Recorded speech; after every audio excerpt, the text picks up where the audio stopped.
नमस्कार दोस्तों, स्वागत है आपका दिल तक आवाज में एक नई वीडियो के साथ। डालते हैं एक नजर आज की सुर्खियों पर। बिहार, पंजाब, महाराष्ट्र, तेलंगाना और बंगाल के सीएम ने लॉकडाउन बढ़ाने की है मांग। आईआरसीटीसी की वेबसाइट पर अब भी शुरू नहीं हो पाई है रेल टिकटों की बुकिंग। देश में रिकवरी रेट 31.15%। डिस्चार्ज नीति में किया गया है बदलाव। जानेंगे खबर विस्तार से। नितिन गडकरी ने किया इशारा, अगले 2-3 दिन में हो सकता है राहत पैकेज का ऐलान। दिल्ली में ट्रेनें चली तो उनको बॉर्डर पे कैसे मिलेगी एंट्री, यही विस्तार से बताएंगे हम आगे की खबरों में। वित्त मंत्रालय ने किया है स्पष्ट कि केंद्रीय कर्मचारियों के लिए अच्छी खबर है, सैलरी से उनके पैसे नहीं काटे जाएंगे। ऐसी ही और खबरों से हम आपको अवगत कराएंगे हमारी वीडियो में। बढ़ते हैं आज की खबरों में विस्तार से। कोरोना के बढ़ते मामलों के बीच देश में लागू लॉकडाउन से बाहर निकलने के लिए सोमवार दोपहर 3 बजे से पीएम नरेंद्र मोदी मुख्यमंत्रियों से वीडियो कॉन्फ्रेंसिंग के जरिए बातचीत कर रहे थे। उसमें महाराष्ट्र के मुख्यमंत्री उद्धव ठाकरे ने भी लॉकडाउन बढ़ाने की मांग की है। उन्होंने कहा कि लॉकडाउन बढ़ाए बिना आगे बढ़ना मुमकिन नहीं है।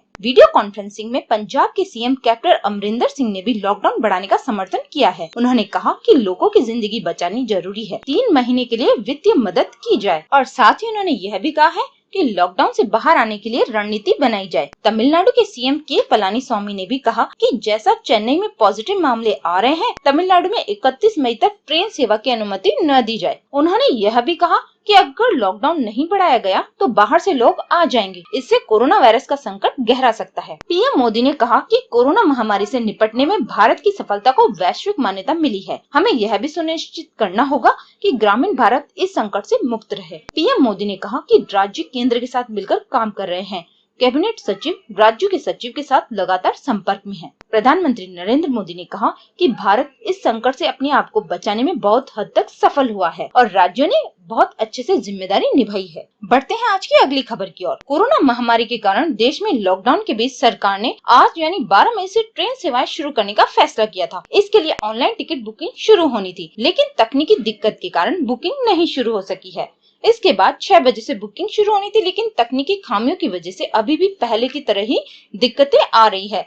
इससे यात्री टिकट नहीं बन पा रहे हैं। आईआरसीटीसी की वेबसाइट फिर से ओपन नहीं हो रही है, जिससे यात्रियों को बहुत ही असुविधा हो रही है। इसके बाद रेल मंत्रालय ने अपने ट्विटर हैंडल से ट्वीट किया है कि डेटा को वेबसाइट में फीड किया जा रहा है। जैसे ही ये काम पूरा होता है, बुकिंग फिर से शुरू हो जाएगी। चलते हैं आज की अगली खबर की ओर। स्वास्थ्य मंत्रालय ने कोरोना वायरस के बढ़ते फैलाव और लॉकडाउन की स्थिति को लेकर सोमवार को गृह और स्वास्थ्य मंत्रालय की संयुक्त बैठक हुई थी। इस मौके पर स्वास्थ्य मंत्रालय के संयुक्त सचिव लव अग्रवाल ने कहा कि पिछले 24 घंटे में देश में कोरोना वायरस के 4,213 मामले सामने आए हैं, जबकि 1,559 लोग ठीक होकर जा चुके हैं। रिकवरी रेट अब 31.15% हो चुका है। देश भर में संक्रमित मामलों की कुल संख्या 67,152 है। मरीजों के डिस्चार्ज नीति को बदल दिया गया है, क्योंकि कई देशों ने अपनी नीति में टेस्ट आधारित रणनीति और समय आधारित रणनीति में बदलाव किए हैं। हमने भी इस आधार पर बदलाव किए हैं। उन्होंने लोगों से यह अपील भी की है कि कोरोना के लक्षण छिपाने नहीं चाहिए,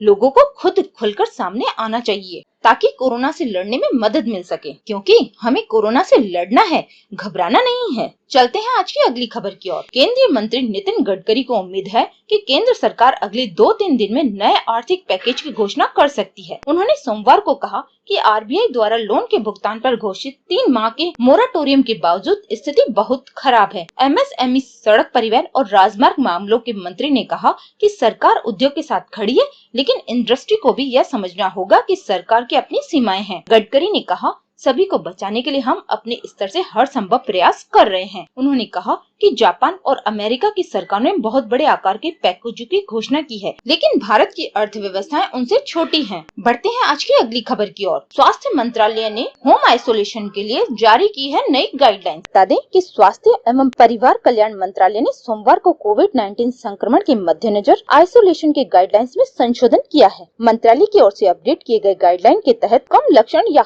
हल्के लक्षणों वाले मरीजों को घर के भीतर ही अलग से रहने की सलाह दी गई है। बता दें कि मरीजों को इन बातों का ध्यान रखना होगा। पहला 1-2 नहीं, बल्कि पहनना होगा उन्हें ट्रिपल लेयर का मास्क, जिसे उन्हें 8 घंटे में बदलना होगा। सोडियम हाइपोक्लोराइड के इस्तेमाल से उतारे गए मास्क को खत्म करना होगा। दूसरा, घर में संक्रमित का कमरा अलग से रखना होगा, सभी की एंट्री वहां बंद होगी। अब दोस्तों 20 नहीं 40 सेकंड तक धोने होंगे उन्हें अपने हाथ। स्वास्थ्य मंत्रालय ने जारी किया है कि घर में ही उन्हें रहना होगा, लेकिन परिवार के अन्य सदस्यों से वह दूर रहे। देखभाल के लिए एक व्यक्ति 24 घंटे मौजूद रहे। फोन में साथ ही आरोग्य सेतु ऐप भी डाउनलोड करके रखें। संक्रमित व्यक्ति की देखभाल करने वाले व्यक्ति को हमेशा मास्क पहनना होगा और लगातार साबुन से हाथ धोते रहना होगा। बढ़ते हैं आज की अगली बड़ी खबर की ओर। लॉकडाउन के बीच केंद्र सरकार ने ट्रेनों को चलाने की मंजूरी दे दी है, लेकिन दिल्ली एनसीआर के लाखों लोगों को ये समझ नहीं आ रहा है कि बॉर्डर सील है तो वो ट्रेन पकड़ेंगे कैसे। तो हम आपको बता दें कि ट्रेन के लिए आपको क्या करना पड़ेगा। गाजियाबाद के वरिष्ठ पुलिस अधीक्षक कलानिधि नेथानी ने बताया है कि दिल्ली जाने वालों को सील सीमाओं पर सबसे पहले अपना टिकट दिखाना होगा ताकि उन्हें आसानी से एंट्री मिल सके। ट्रेन पकड़ने के लिए जाने वालों को टिकट के आधार पर जाने दिया जाएगा। अतिरिक्त जनसंपर्क अधिकारी SCP अनिल मित्तल ने बताया कि जिसके पास ऑनलाइन टिकट मोबाइल में है उन्हें दिल्ली पुलिस नहीं रोकेगी। उन्हें टिकट दिखाकर दिल्ली बॉर्डर पर एंट्री दे दी जाएगी। यात्री इसके बाद सीधे दिल्ली रेलवे स्टेशन पर चले जाएंगे। आप भी इस प्रक्रिया का पालन करें। बढ़ते हैं आज की अगली खबर की ओर। वित्त मंत्रालय ने एक अच्छी खबर दी है। वित्त मंत्रालय ने सोमवार को स्पष्ट किया कि किसी भी श्रेणी के केंद्रीय कर्मचारी के मौजूदा वेतन में कटौती की सरकार की कोई योजना नहीं है। मंत्रालय ने कुछ मीडिया रिपोर्ट्स को खारिज करते हुए ये बात कही है। वित्त मंत्रालय ने सोमवार को इस बाबत ट्वीट कर कहा कि केंद्र सरकार के किसी भी श्रेणी के कर्मचारी के वेतन में किसी तरह की कटौती किसी भी प्रस्ताव पर सरकार विचार नहीं करेगी। मीडिया के कुछ हलकों में इस बारे में चल रही झूठी खबरें निराधार हैं। इससे पहले कुछ मीडिया रिपोर्ट्स में दावा किया गया था कि सरकार लॉकडाउन के दौरान सरकारी खजाने से दबाव कम करने के लिए केंद्र सरकार के कुछ श्रेणी के कर्मचारियों के वेतन में कटौती कर सकती है, किंतु आपको बता दें कि ये सारी खबरें फर्जी है। दोस्तों बढ़ते हैं आज की अगली खबर की ओर। चीन ने हाल में 2 स्थानों पर भारतीय सेना के साथ भिड़ंत की घटनाओं पर सोमवार को कहा कि उनकी सीमाएं सीमावर्ती इलाकों में शांति के लिए प्रतिबद्ध है। चीनी विदेश मंत्रालय के प्रवक्ता झाओ लिजियान ने कहा कि दोनों देशों को अपने मतभेदों को सही तरह से दूर करने की कोशिश करनी चाहिए। उन्होंने कहा चीन की सेनाएं हमेशा ही सीमावर्ती इलाकों पर शांति के लिए प्रतिबद्ध रही है। सीमा संबंधी मामलों में भारत और चीन मौजूदा चैनलों के जरिए नजदीकी समन्वय और संपर्क के साथ काम करते रहे हैं। लेकिन दोस्तों आप तो जानते हैं अब चीन का कोई भरोसा नहीं है, कहीं से कुछ भी कर सकते हैं। दोस्तों बढ़ते हैं आज की अगली बड़ी खबर की ओर। भारतीय रेलवे ने लॉकडाउन में आज से शुरू होने वाली 15 जोड़ी ट्रेनों की पूरी सूची और उनका समय जारी कर दिया है। ऐसे में अगर आप भी कोरोना महामारी के बीच इन स्पेशल ट्रेनों में सफर करना चाहते हैं तो ये बातें जरूर ध्यान रखें। पहला, ट्रेनों के नंबर बदल दिए गए हैं। पहली बार स्पेशल ट्रेनों का नंबर 4 अंकों में है। कई स्पेशल ट्रेन रोजाना चलेंगी, जबकि कुछ ट्रेन सप्ताह में 2-3 दिन ही चलाई जाएंगी। सफर से पहले सभी यात्रियों की स्क्रीनिंग होगी। इसके लिए ट्रेन के निर्धारित समय से 1 घंटे पहले हर यात्री को स्टेशन पहुंचना अनिवार्य होगा। सभी यात्रियों को मास्क लगाना अनिवार्य होगा। गाड़ियों में सोशल डिस्टेंसिंग, मास्क और हैंड सैनिटाइजर उपलब्ध रहेगा। सफर करने की अनुमति केवल उन लोगों को मिलेगी जिनमें कोरोना के कोई भी लक्षण नहीं मिलेगा। सभी यात्रियों को आरोग्य ऐप अपने मोबाइल में डाउनलोड करना अनिवार्य होगा। जिनके मोबाइल में ये ऐप न मिला तो उन्हें यात्रा की अनुमति नहीं मिलेगी। केवल कंफर्म टिकट वालों को ही यात्रा का मौका मिलेगा। टिकट कंफर्म न हो तो घर पर ही रहें। टिकटों की बिक्री केवल IRCTC की वेबसाइट पर बुक होगी। अन्य किसी भी रेलवे एजेंट और IRCTC एजेंट की बुक की गई टिकट मान्य नहीं होगी। आगे एडवांस रिजर्वेशन पीरियड अधिकतम 7 दिन का रहेगा। केवल कंफर्म टिकट बुक होगी। वेटिंग, ऑनलाइन बोर्ड बुकिंग और RAC का प्रावधान खत्म कर दिया गया है। तत्काल प्रीमियम बुकिंग नहीं होगी। तो दोस्तों यदि आप भी यात्रा करने जा रहे हैं तो इन सभी नियमों का पालन और इन गाइडलाइंस को आपको जानना बहुत ही जरूरी है। बढ़ते हैं आज की अगली बड़ी खबर की ओर। दोस्तों अगर आप स्टेट बैंक ऑफ इंडिया के ग्राहक हैं तो अपनी नेट बैंकिंग को लेकर सावधान रहें। दरअसल SBI ने अपने ग्राहकों को मैसेज भेजकर आगाह किया है कि अगर आपने पिछले 180 दिनों में अपनी नेट बैंकिंग पासवर्ड को अपडेट नहीं किया है तो इसे जल्द से जल्द अपडेट कर लें।